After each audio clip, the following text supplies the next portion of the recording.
Hi there. My name is Abhijit Baduri, and I help organizations and individuals upskill themselves to prepare themselves for a fabulous career ride ahead.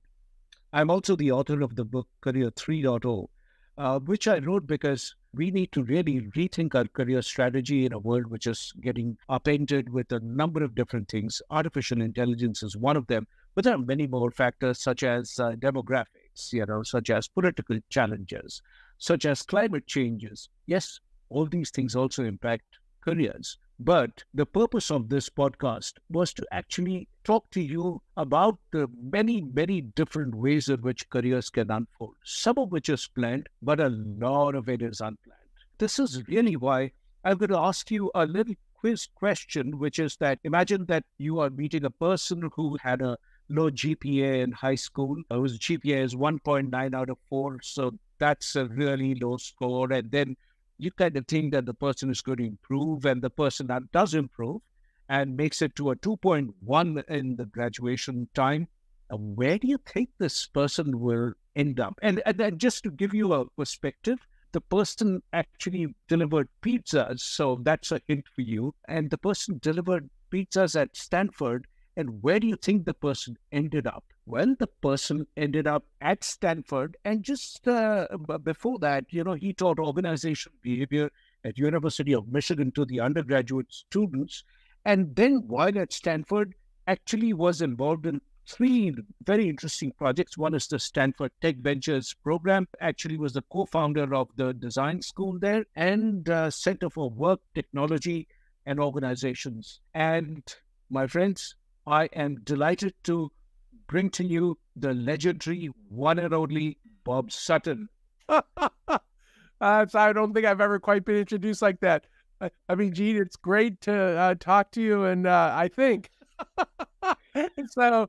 I'm excited to talk about careers, and I'm a big fan of yours. Oh gosh, yeah. I mean, what can I say? That when I was reading out this kind of your bio, I was getting a little overwhelmed, I will confess, because, I'm sitting and talking to a person whose book made it to the New York Times bestseller list.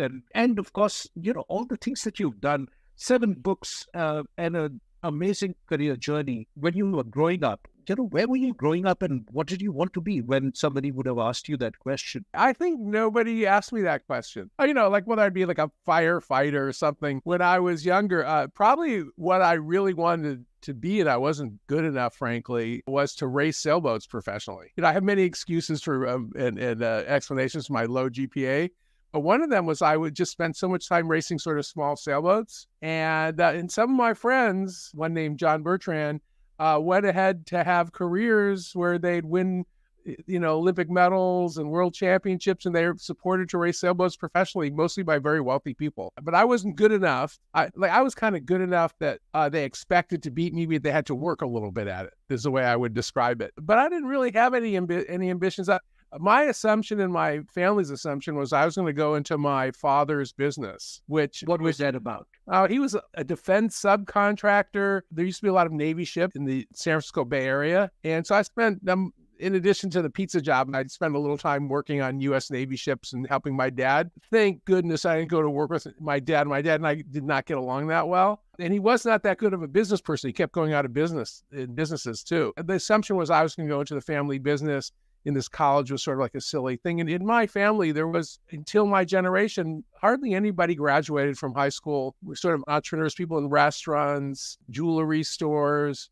My dad's job was driving a coffee truck, delivering coffee to restaurants till he became an entrepreneur. So kind of a lot of failed entrepreneurs in my family. I would describe it as in small businesses. When you started teaching, what was your vision of what teaching would be all about, and has it changed over time? Oh, that's a really good question. So the way I started teaching, to be completely direct, I eventually, despite my low grade point average, I went to the junior college system in California, which is wonderful because you can transfer to the UC system. So I transferred to Berkeley. And by the way, I was so terrified of going to my father's business that if I knew my only hope was to get good grades. So I got almost straight A's in junior college and in Berkeley, just out of sheer terror of going into the family business because I knew that was my main option. But eventually I got interested in psychology and especially the psychology of work. So I started out, my view of teaching, which was probably influenced by what I saw at Berkeley and also at Michigan, was, well, first of all, teaching was a secondary activity because what you were supposed to do is you're supposed to publish these obscure articles in academic journals. And that's how you got a job. And the way you got tenure was by publishing more obscure jobs in academic journals. So my dissertation was on the process of organizational death. So it wasn't on what caused it. It was an announcement is made and how do you disband the organization. In terms of teaching was something, and I got much more interested in teaching as I got older, actually. In terms of teaching, it was something you were supposed to do as little preparation as possible and to get sort of minimally good scores. And I'm not joking about this. This was the expectation.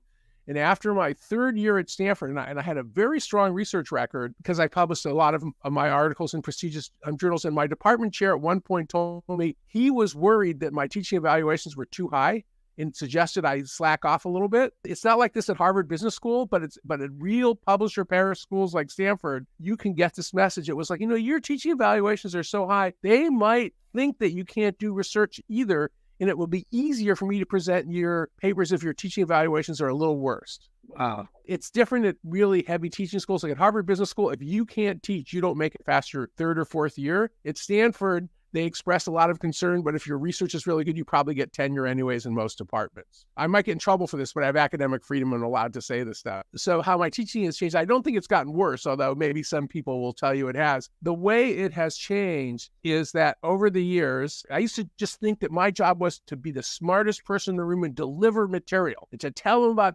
academic studies and deliver material. But the main thing I've learned is that, and this is especially true as we move to remote learning, when it's just me teaching and it's a large classroom, I try never to go more than 6 or 7 minutes without having some serious interaction. That's one thing that I've learned, like a little game, a question and answer, have them doing something in duos. The other kind of teaching I do, and it's more in teams, is in the Stanford Design School. We'll have them mostly working in projects and consulting while they're actually, for example, one project, just to throw it out. So our students did some years ago was to try to make the San Francisco Opera more attractive to younger people. But that would be like a duo working together, and we would sort of stop by and ask them how we can help, and then we'd have the teams report out what they're doing and try to help one another. But the way that I would describe my philosophy of teaching, and this includes with executives too, is to try to talk less and pull them in more. And professors, it's even in the word, we profess. I'm supposed to be telling you the truth and you're smiling and listening, and I should probably shut up now and let you ask a question because I've been going too long already. This is just fascinating. When you think about the value that education had at one point of time, if you think about it, today a lot of employers actually say that a graduation degree is not necessarily, right.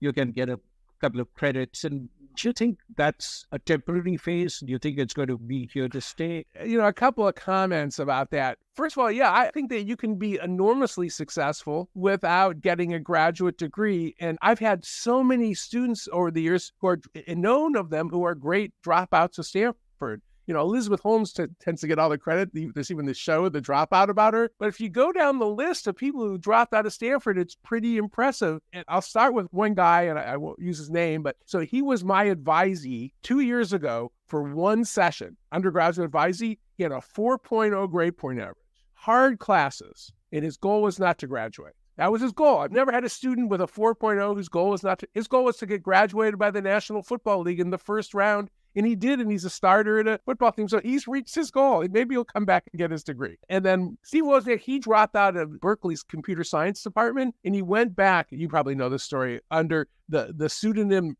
Rocky Raccoon. And he finished his degree mostly because his mother was upset he never graduated, even though became a millionaire. Our dropouts include Reese Witherspoon, the actress, John McEnroe, John Steinbeck. Larry and Sergey did not finish their PhDs. So I don't think people, Mark Zuckerberg and so forth, I don't think that people necessarily have to finish. And this is the old Hewlett-Packard thing. I don't know if you know this, but David Packard used to say the primary function that Stanford University serves for Silicon Valley before it's called Silicon Valley was that if we just attract smart people from all over the world, and we kind of screen them.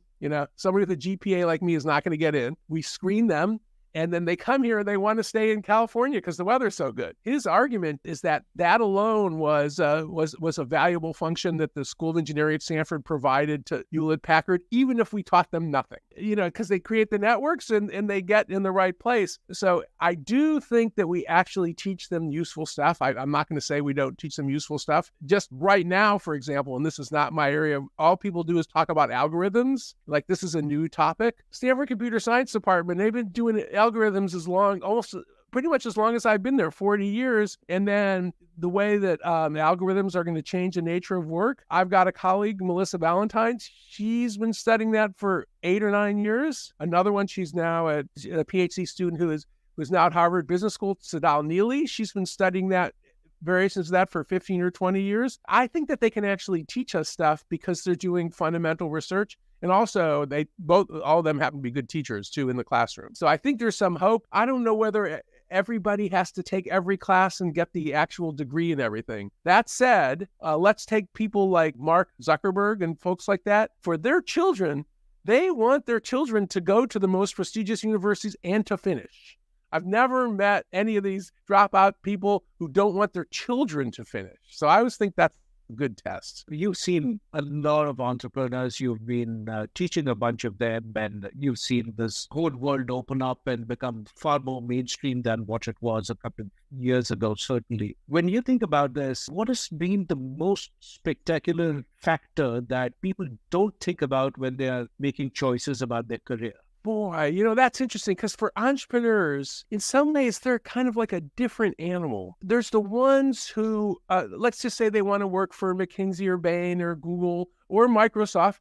Microsoft, where you were there for a long. I can't believe it. Microsoft is now the employer of choice among large employers. How did this happen? It used to be the last choice. Now it's the first choice. So the people who want to go work for Microsoft, there are students like that, and God bless them, that they want to go work for a big company. There's a different sort of focus. And the ones who have the focus are the ones who get so enamored with an idea that they just can't stop themselves. So 2 of our students, and I'm always forgetting last name, I'll give you an example. Their names are Amanda and Greta. You can look them up. They're co-founders of a company called Sequel. And they got obsessed when they were undergraduates with, they're both female athletes, that tampons they use leaked like crazy and they suck, that's a big market, right? They got obsessed with that problem and they took every entrepreneurship class they could take. They took them together and they almost didn't make it. It's like a married couple that work on the relationship. They almost didn't make it after years of, they've been focused on this problem. And I said, because one of the classes we teach at the design school, which I've taught a little bit,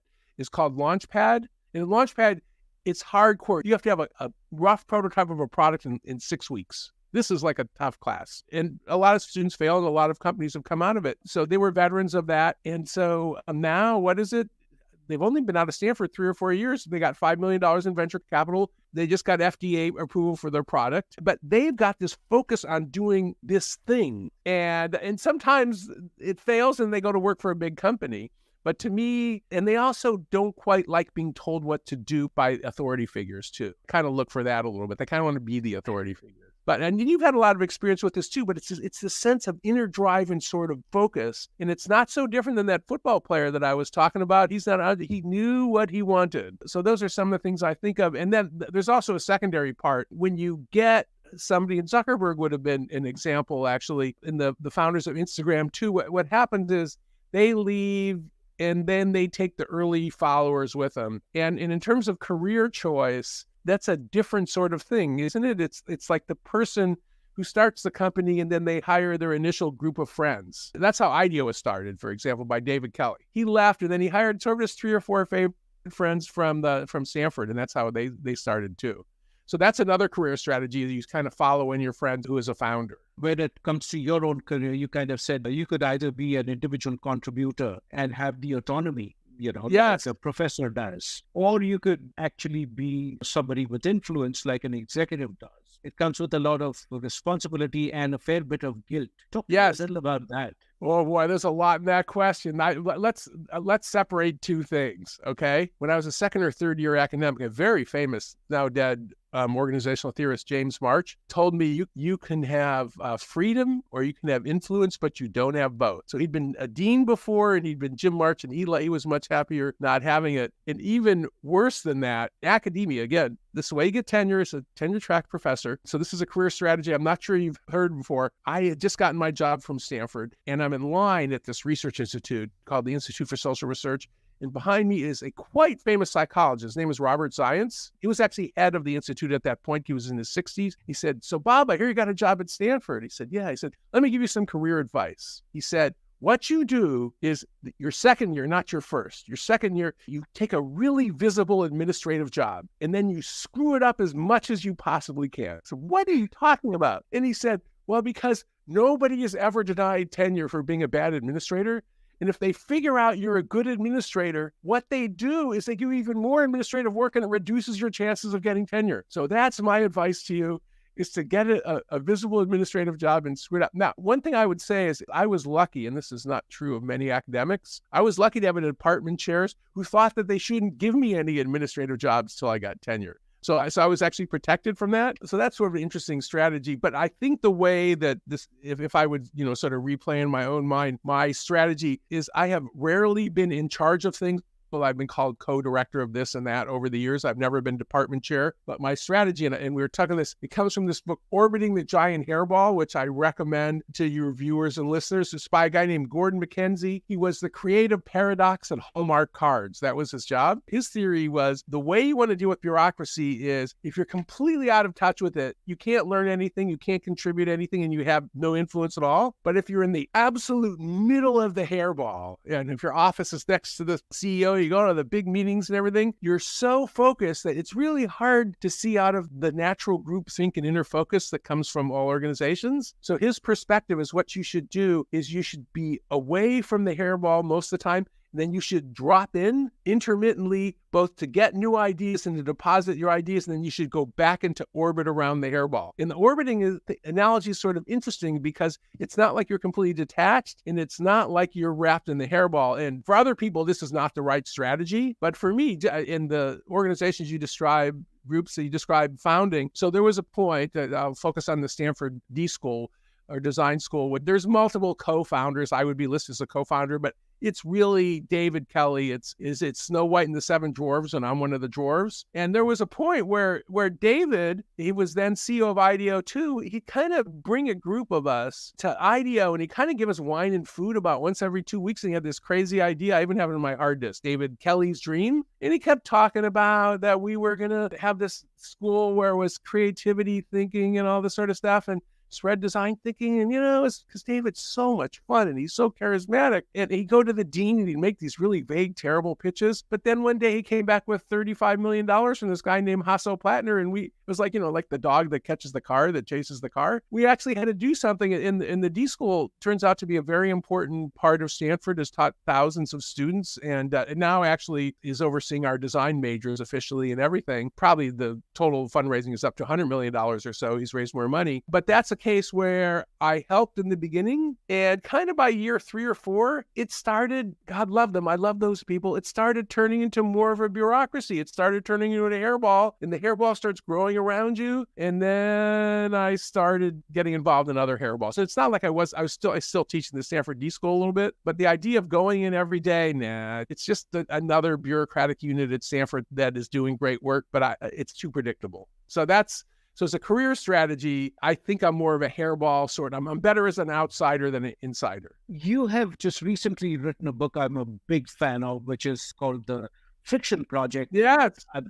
My God, it is such a fabulous book. I can't praise it enough. I completely recommend this book to all my viewers. How do you make right things easier and the wrong things harder when it comes to career? Can you give me one or two ideas, like you've talked about subtraction being one of them. You said that think like a friction fixer, and so many ideas which I really loved. But talk to me a little bit about how can one use some of these ideas to be more successful in one's career? If the definition of more successful in one career is, and it's two parts. One is designing your career so that you avoid the things that slow you down that distract you, and this is very important, that drive you crazy, that might not drive other people crazy. So in some ways, yes, all of us have job descriptions. Even I think I have a job description somewhere. I don't know where it is. But the fact is, we all can make decisions about what meetings we go to. Another one, which is I'm a big believer in, and I've gotten in trouble for saying this, but I'm going to keep saying it. If you are in a psychologically safe organization, this is not true of all their team, learning the skill of walking out of the room when you're not creating any value is something I think is really important, because you're removing yourself from the situation where you can help, rather than just sitting at the table and waiting for the 90-minute meeting to end. If after 45 minutes you're not useful, like even being in an organization where there's norms, that would even be better, but at least if it's safe. And you're also doing greater good for your clients, for your colleagues, by going something where you're actually creating value. So, and I've gotten in trouble for this because people say, oh, you can do it because you're a powerful professional. I noticed that some of our most productive assistant professors at Stanford are very good at this. They arrive late, they leave early, and they're for the part of the meeting that they can be valuable. But to me, this idea of sort of choosing the paths, and this is, of course, you must write about mentoring a lot. What a great mentor does, and maybe you should talk about this. To me, what a great mentor does, and I think of my early department chairs at Stanford, what they would do is that they would essentially give me advice not to go to meetings, not to talk to certain people who will waste your time. Don't talk to that guy.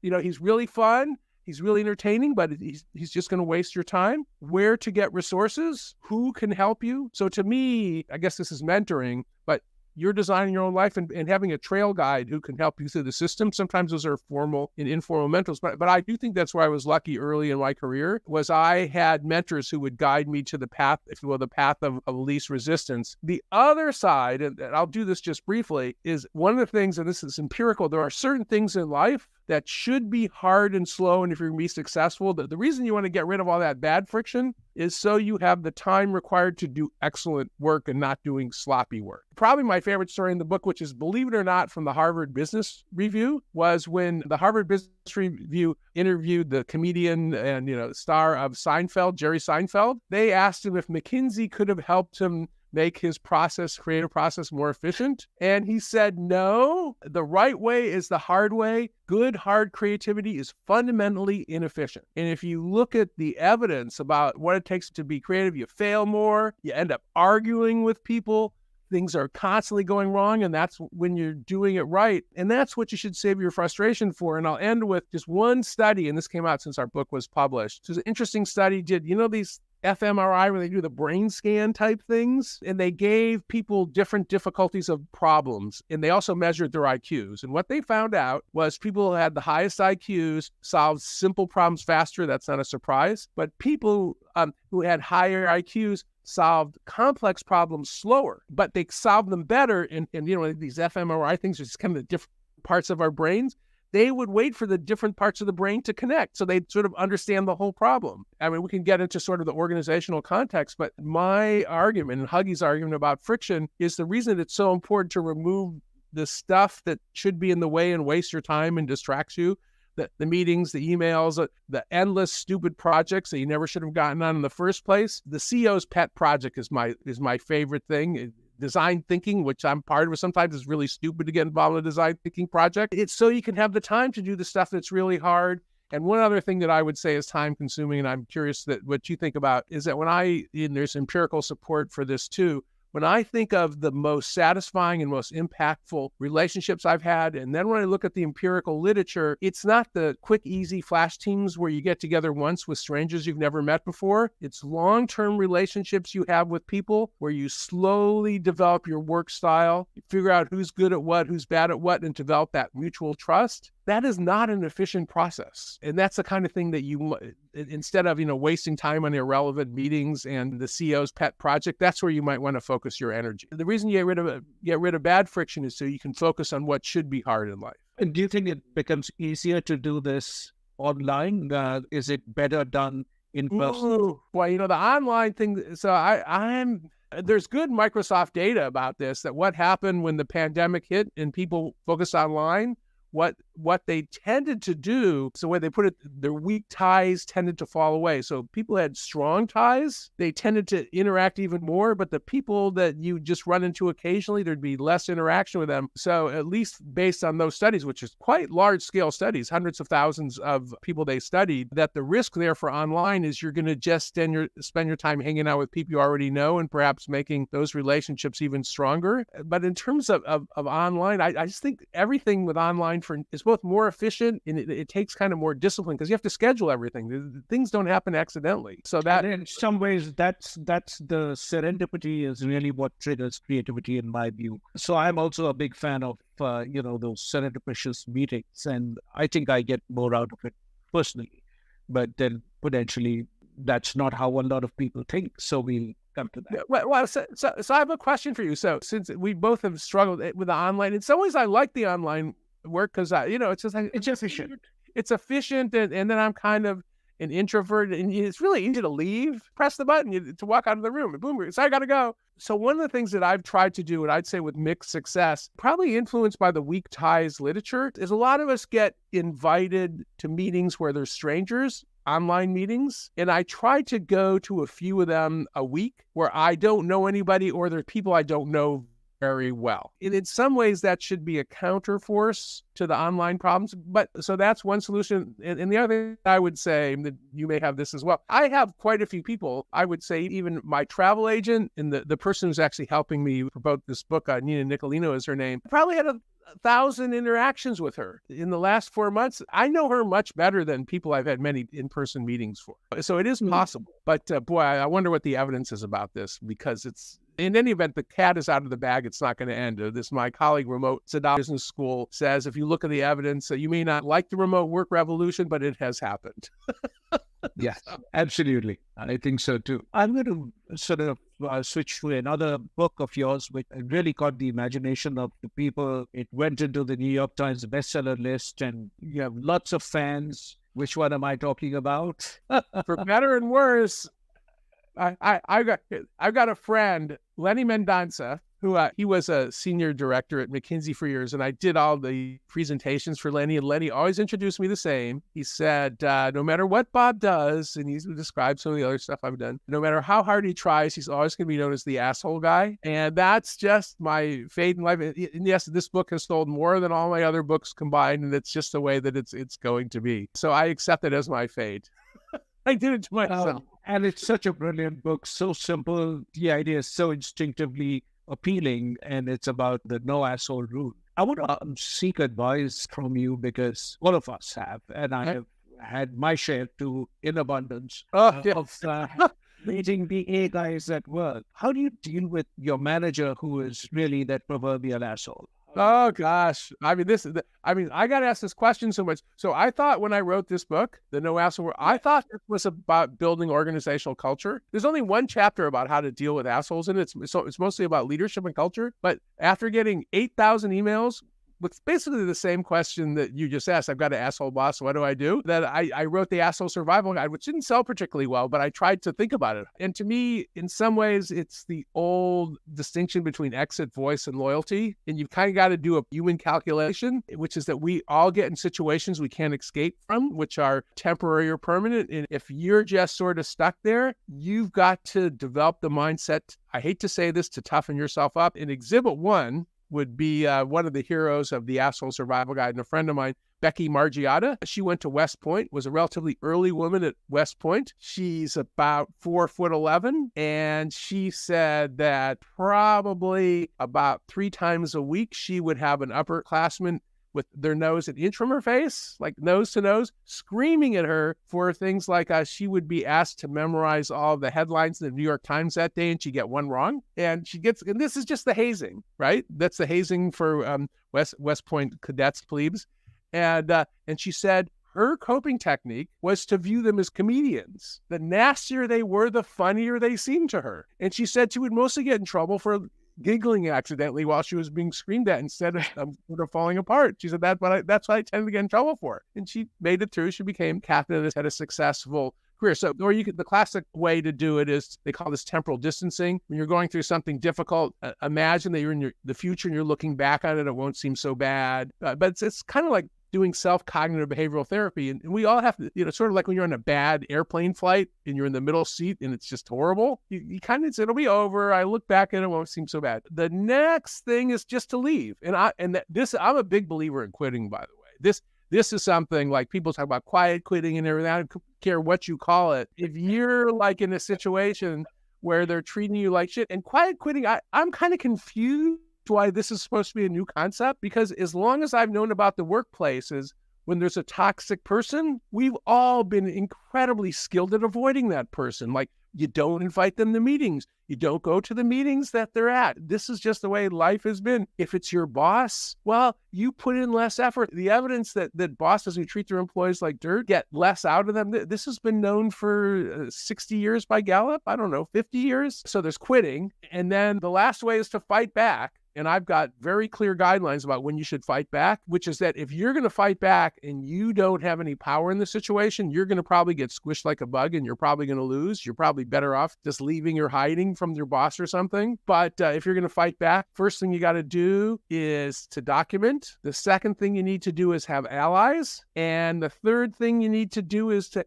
have somebody who has enough power that you can go to them that they'll actually help you with it. And if you don't have all three, you are in trouble. And although there's another strategy I'll talk about in a minute. The example I have is that right after the no asshole rule came, a woman who was an animal control officer, so a dog catcher, she wrote me about how they got rid of a nasty fellow dog catcher. And it was, they complained to their boss about a really abusive and actually racist coworker. And he said, I can't do anything about it. And so they put together what they called the asshole diaries, that she and all of her coworkers just recorded everything that this woman said for 3 weeks. They brought the asshole diary all together as a posse to the boss. And then even with civil servants required that the boss got, all of a sudden the person disappeared. If you can do that, it's great. Or she actually is now somebody I know a little bit. Gretchen Carlson, the way that she got rid of Roger Ailes, who was her boss at Fox News, Roger Ailes said to her directly, if you have sex with me, I will give you a better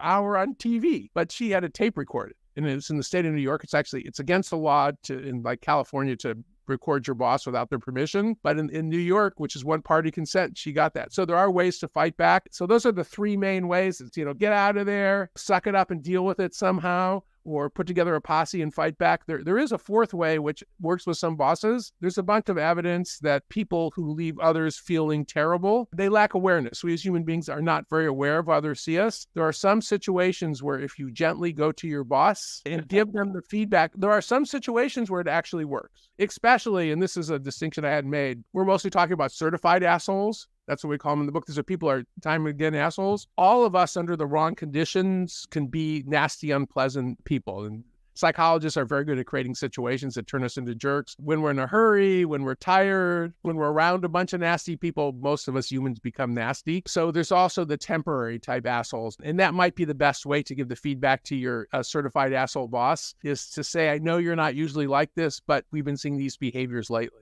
I do have a number of examples of people who have written me over the years about how they made the journey from, they describe themselves as recovering assholes sometimes. And one of the key things they do is they have people in their lives who will tell them, give them negative feedback, and they try to get better. And somebody who does not get credit for this is Steve Jobs. There is an argument, and this is in the book. It's from Ed Catmull. Ed Catmull, who was president of Pixar, he met with Steve Jobs once a week for 26 years. And he said when he first met Steve, it was pretty clear Steve was an asshole. And this was like around the time he'd been thrown out of Apple.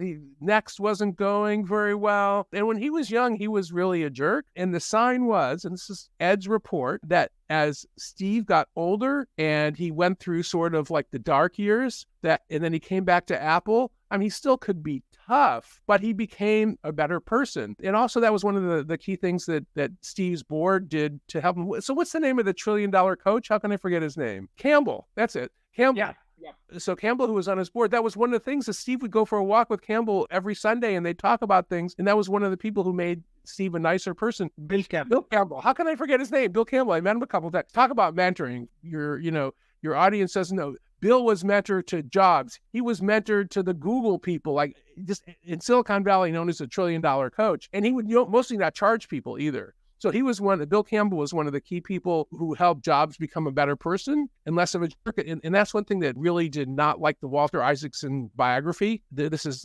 Catmull's point is that he saw this change in Steve over the years. And he said, the last couple of years of Steve's life, he would spend 20 minutes talking to my assistant and to the Pixar security guard about their families and how everything was going. So it's not like he was a complete sort of selfish jerk. He became better with age. And it was part because he basically got fired from Apple because he was a jerk. I mean, that's the basic reason. So anyway, so there is hope for us jerks.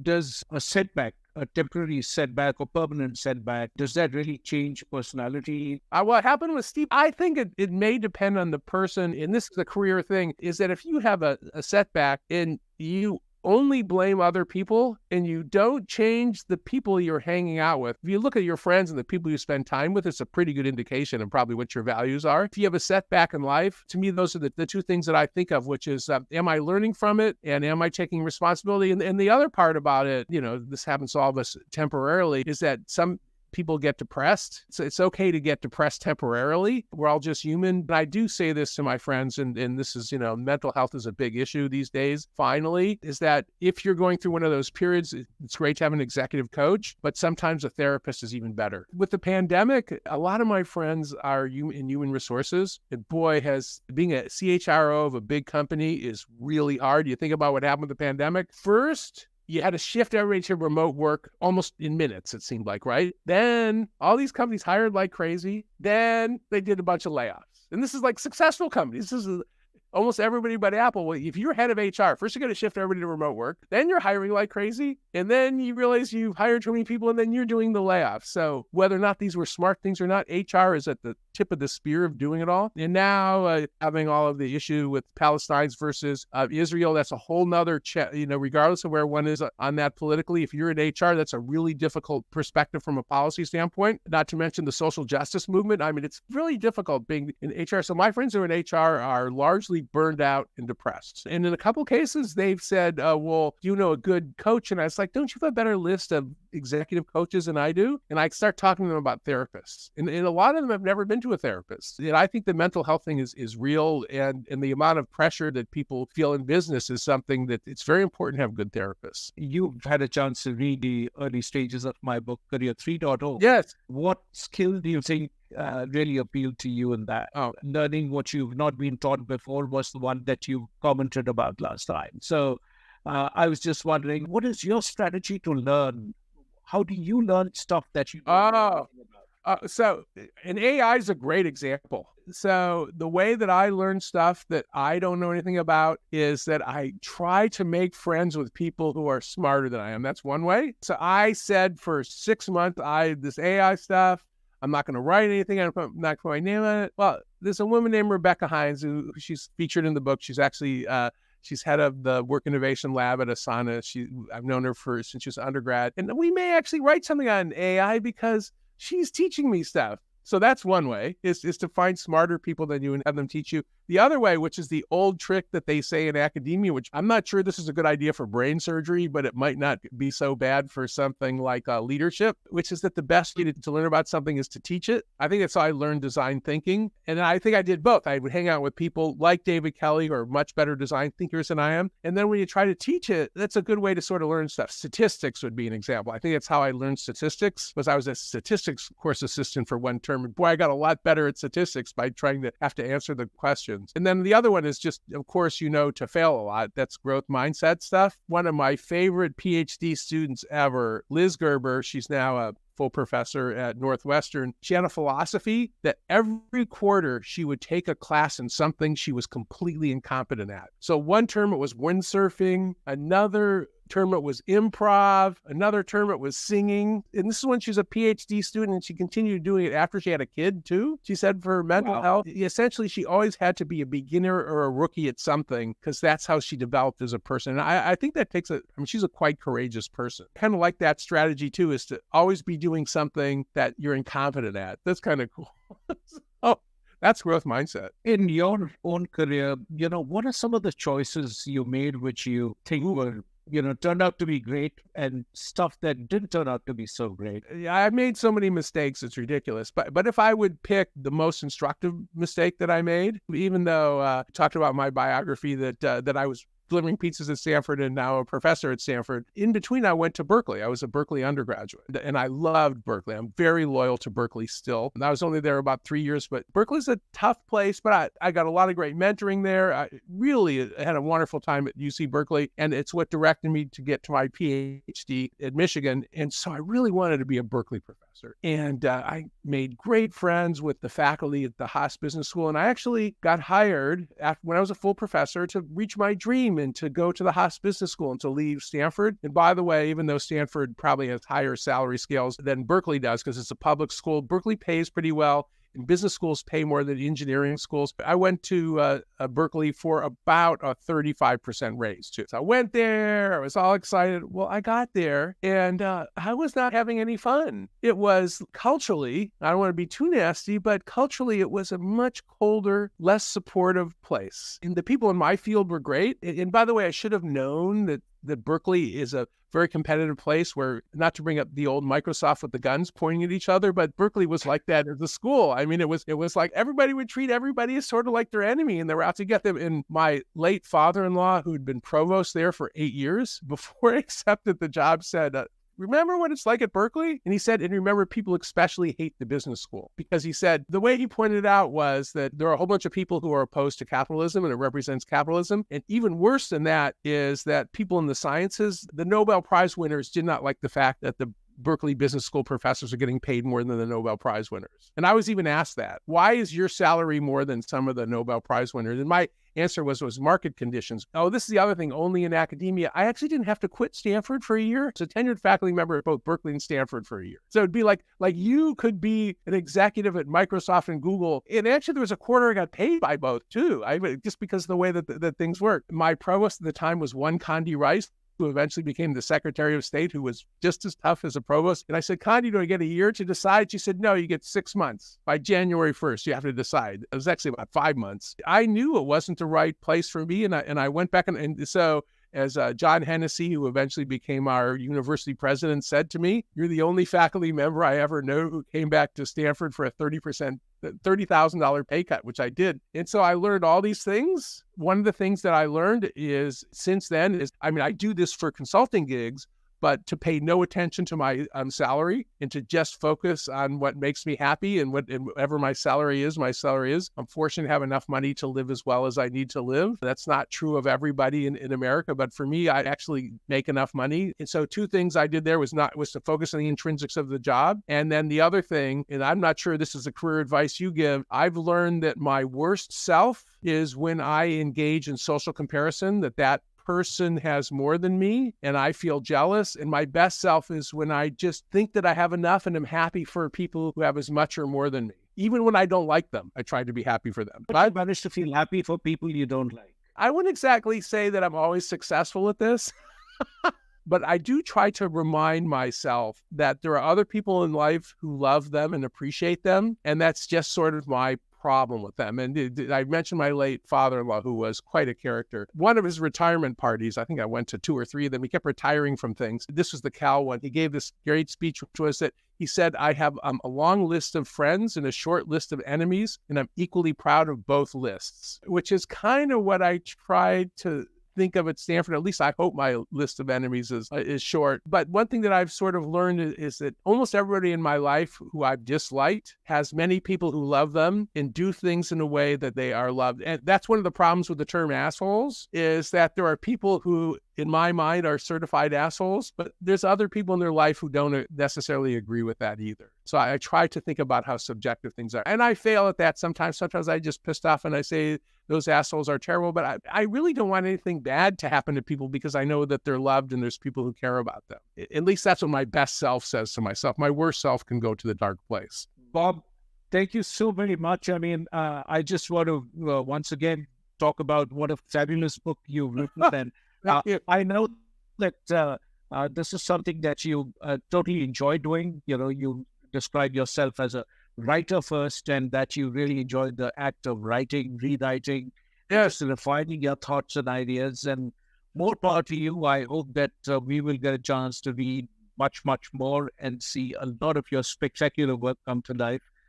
Thank you very much for Thank you for sharing taking your the time. time. I believe I've done lots of interviews about my work. I believe this is the first interview I've ever done like this in my life, where I've been asked so many career and personal questions. So I both thank you, and I'm not sure I want to thank you completely because it feels a little uncomfortable, but I think at this point, there's no risk for me revealing things about myself. So I appreciate you bringing out a little different self than I usually do in these sort of interviews. So thank you.